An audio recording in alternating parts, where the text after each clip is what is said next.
সুখবর বাড়ছে, এই যে এখন এই যে মানুষ অনেক বেকার হয়ে গেছে।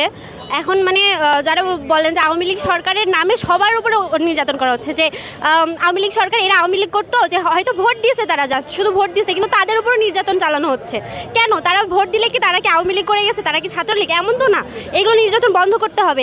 মানুষের অনেক কর্মসংস্থান বন্ধ হয়ে গেছে, চুরি ডাকাতি বেড়ে গেছে। যেমন আমার এলাকায় প্রচুর চুরি ডাকাতি বেড়ে গেছে, মানুষকে হত্যা করা হচ্ছে।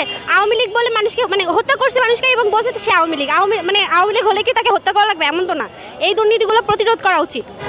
আইন শৃঙ্খলা পরিস্থিতি এখন একটু আগে থেকে স্বাভাবিক হয়েছে, মানে আন্দোলনের পরে একটু স্বাভাবিক হয়েছে, কিন্তু আন্দোলনের পরে কিন্তু অনেক বেশি পরিস্থিতি খারাপ হয়ে গেছে। এটা সত্যি কথা বলতে, এখনও মানে আগের মতো নিয়ন্ত্রণে আসে নাই।